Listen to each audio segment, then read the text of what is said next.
بسم الله الرحمن الرحيم لا حول ولا قوة إلا بالله العلي العظيم الحمد لله رب العالمين وصلى الله على سيدنا ونبينا أبي القاسم المصطفى محمد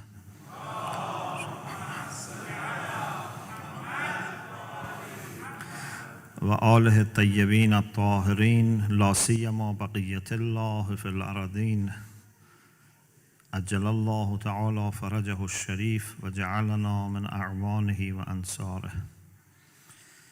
السلام على الحسين وعلى علي بن الحسين وعلى أولاد الحسين وعلى أصحاب الحسين ورحمة الله وبركاته. We are grateful to Allah subhanahu wa ta'ala for giving us the blessing of witnessing another month of Muharram. And I pray that inshallah we all benefit to the maximum from this great opportunity. I pray that inshallah our majalis here or everywhere in the world would be pleasing to Allah subhanahu wa ta'ala and accepted by Him, and our community inshallah would be able to make considerable progress in understanding what they are supposed to do and in performing their duties inshallah. One of the things that we always need to think about and reflect is how to bring guidance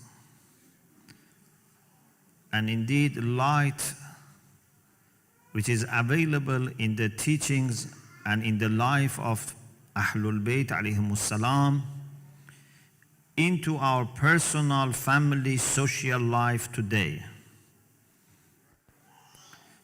For sure, they are our leaders in all times and ages. They are our teachers in all circumstances. But maybe we cannot bring their lessons always literally to our context. Maybe what they did is not always literally or clearly applicable to our context. This needs a great amount of understanding and familiarity with their entire heritage so that we would know what would be the overall guidance that we receive from every particular scenario in our life. You don't expect that for everything that we face today, you would find exactly identical case or identical saying. This is not what we expect. This is indeed not reasonable to expect this. But what we expect and what we are sure is that if we have understanding and familiarity, and more importantly, commitment to what they have left behind, we would be able to bring their teachings and their guidance to every moment of our life. Inshallah, I am going to explain this in the coming nights, bi'iznillah, inshallah. What I would like to talk about it tonight is one aspect of teachings of Ahlul Bayt alayhimus salam, which help us in every scenario in life. One of the lights that you should always keep on your reflections. This should never be taken away. And that great lesson is this. For your sacred mission, for your sacred goals,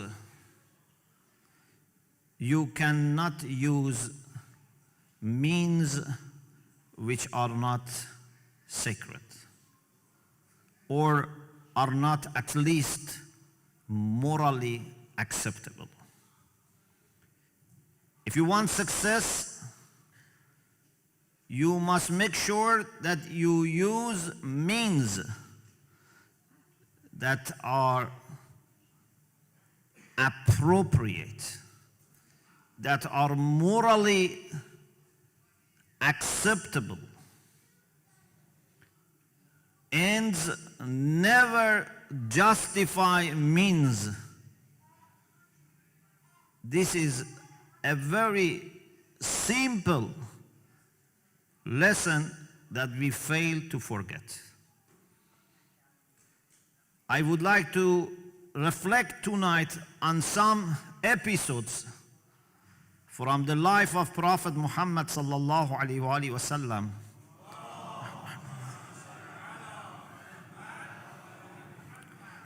Amirul Mu'mineen alayhi salam and Imam Hussein alayhi salam.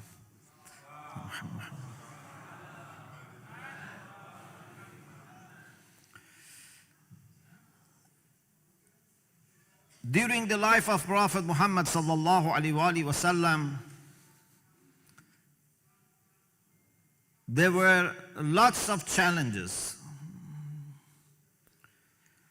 Unfortunately, sometimes people and even leaders, activists, they think when everything is normal, we have to be careful. We have to observe all requirements of Sharia, all requirements of akhlaq. But when we are troubled and challenged, then we should allow for exceptions. But this is not Islamic way of behavior. Rasulullah sallallahu alaihi wasallam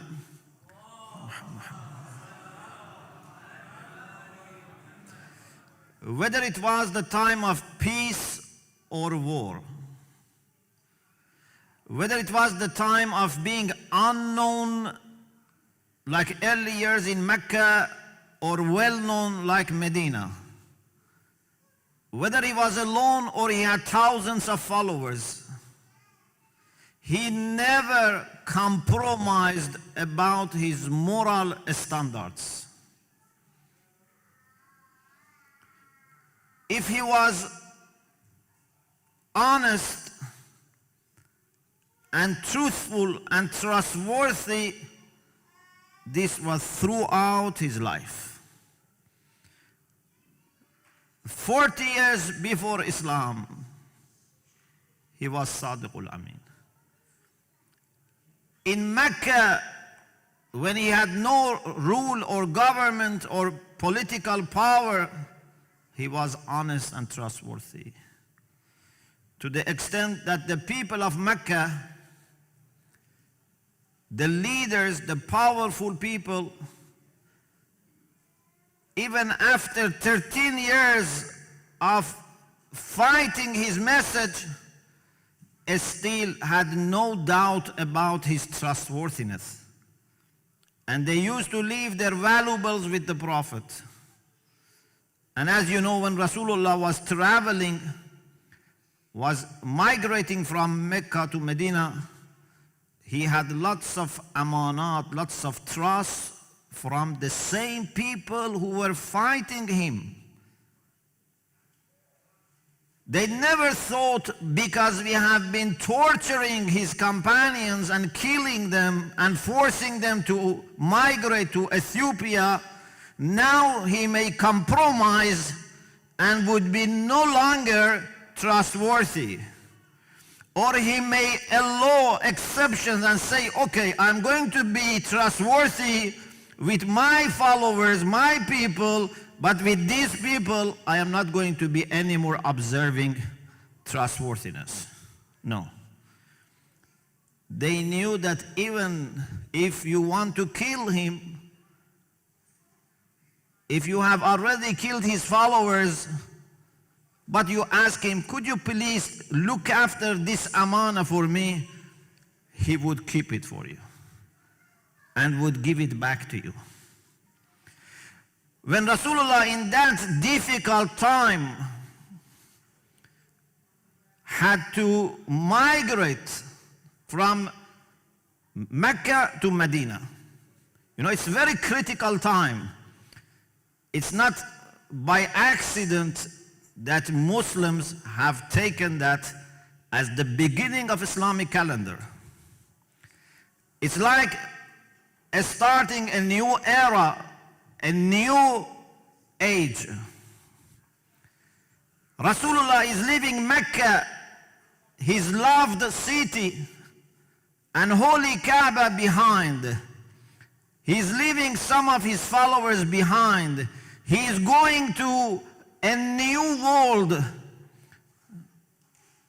but still he's concerned how we should give back these amanat to the people of Mecca. So he said to Amirul Mu'mineen alayhi salam, one of the things that you have to do before joining me in Medina is quickly give these amanat to their owners. No compromise about moral virtues.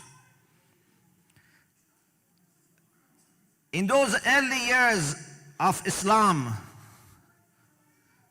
when Rasulullah didn't have that many followers, when he was questioned by the pagans,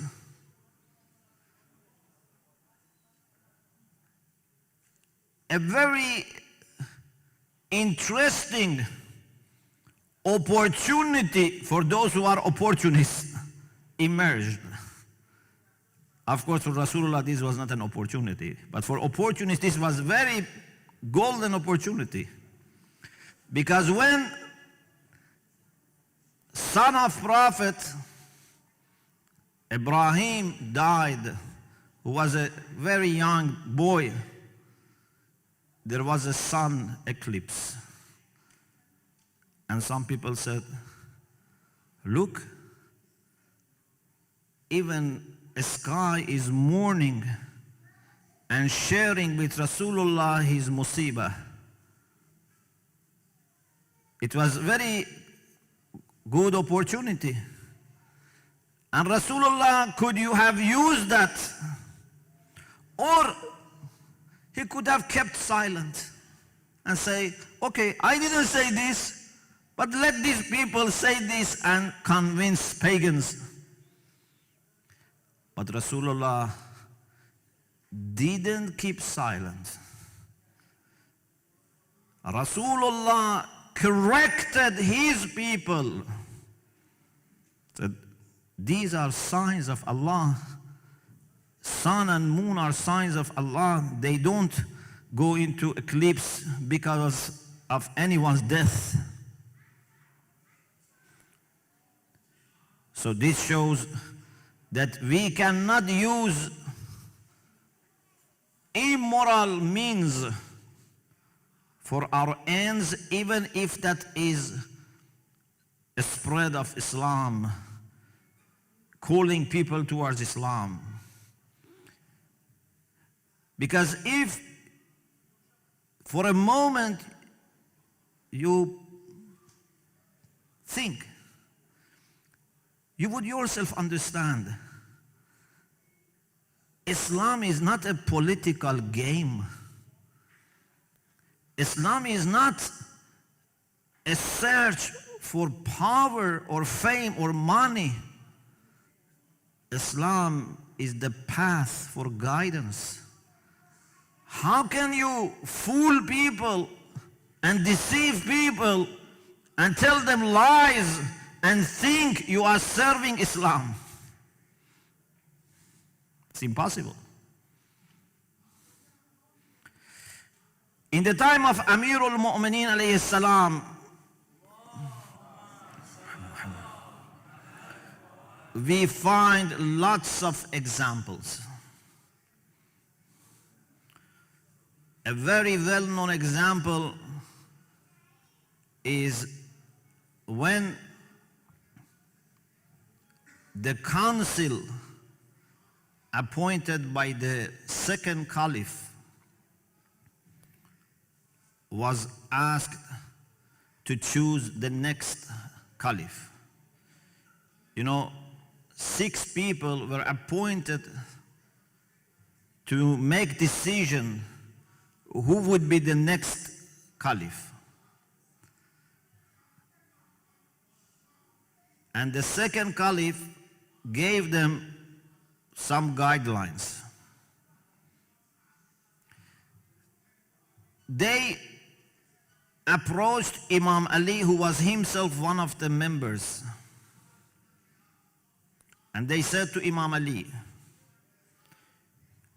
"Are you happy to be the next Khalifa with the condition that you rule based on Kitabullah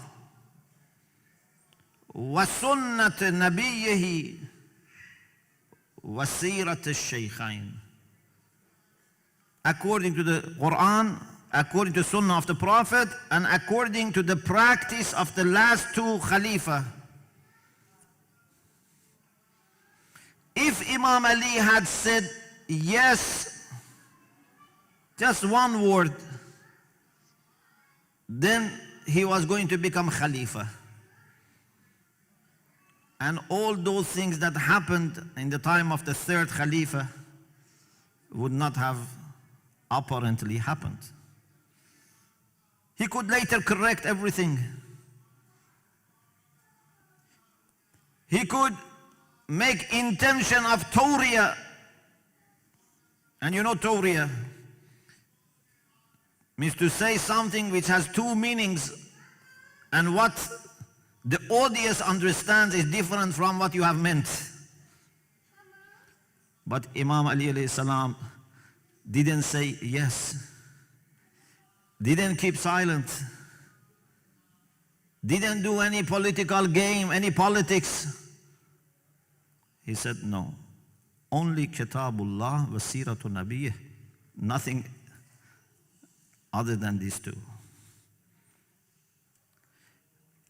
I don't think you find that many even Muslim politicians, if they are put in the same condition, would do what Amirul Mu'mineen did. It's very rare to find. Maybe true Muslims would do that.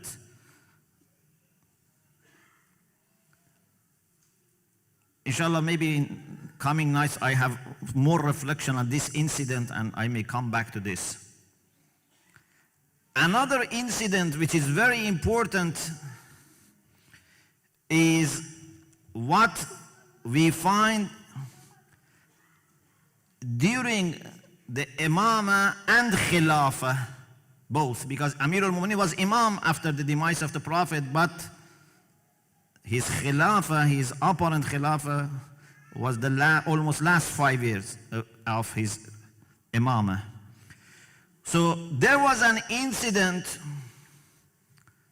that some people were creating riots and tensions and conflicts in the Islamic territory. Qasitin, who were Muawiyah and his people, were creating problems.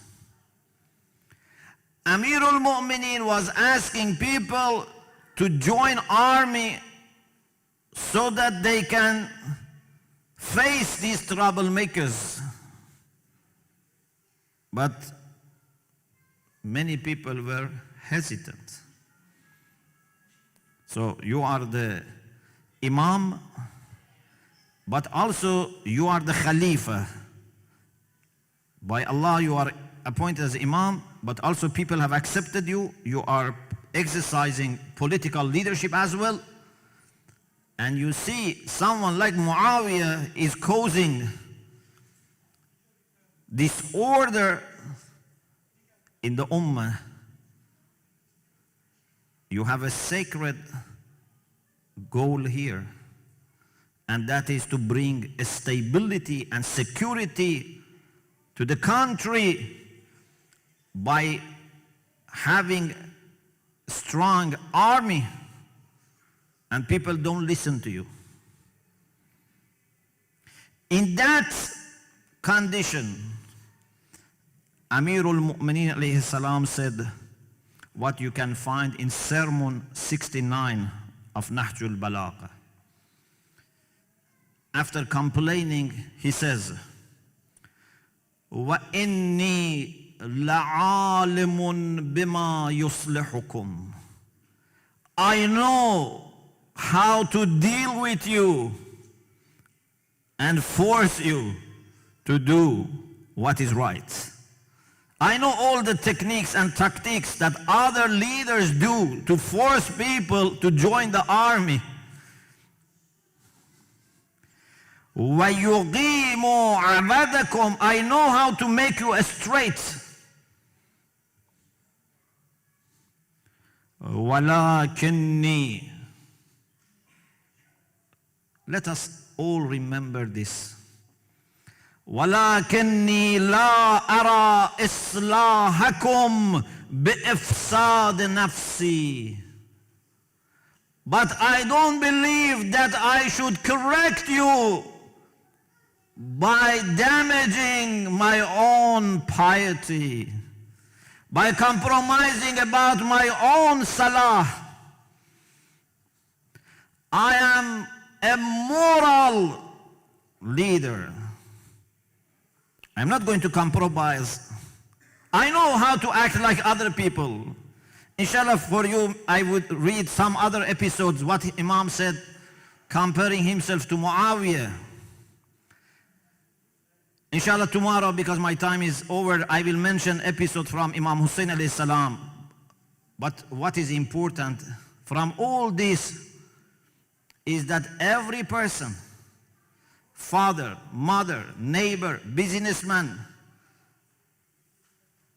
politicians, every person should remember there is no way to justify means, even if you have sacred goals.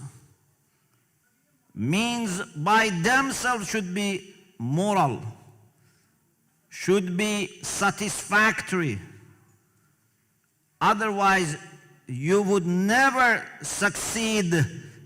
Even if you succeed for a short period of time, that is not going to remain.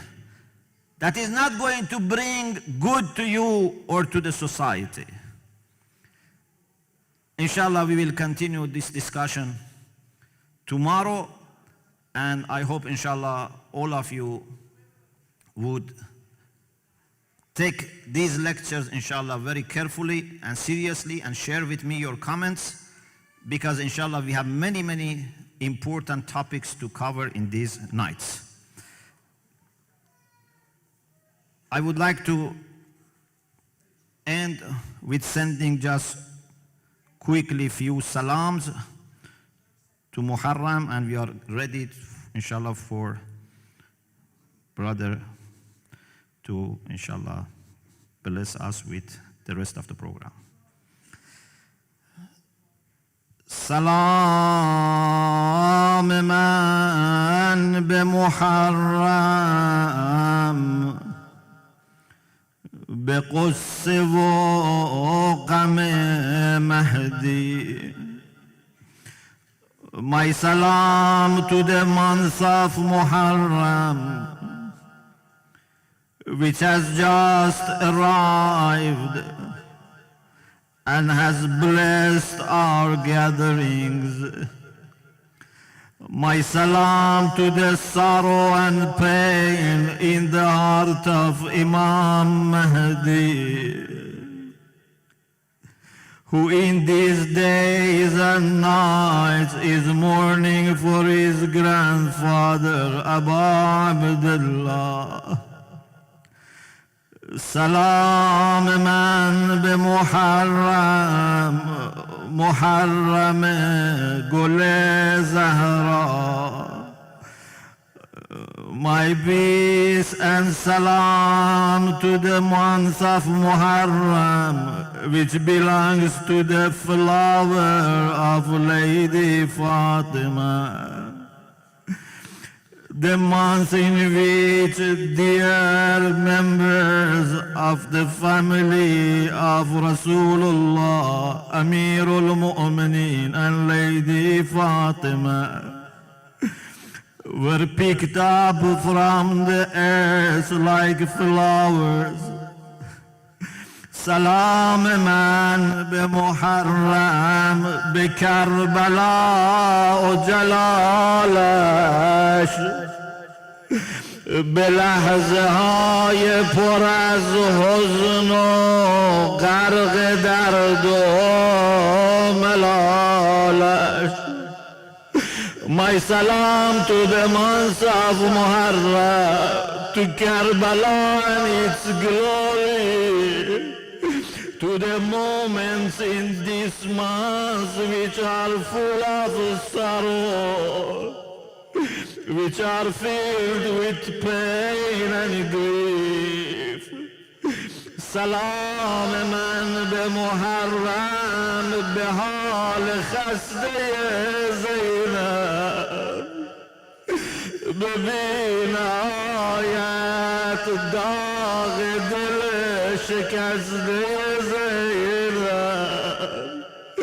My salam to the month of Muharram, to that lady who is like a bird whose wings are broken. Salam man be Muharram be dast و مشک ابوالفضل، به ناامیدی سقا به سوز اشک ابوالفضل. My salam to the month of Muharram, and to the hand and the jar in the hand of Abul-Faz. My salam to Abul-Faz Abbas, especially in that moment that he lost his hope in taking water for the children of Hussein.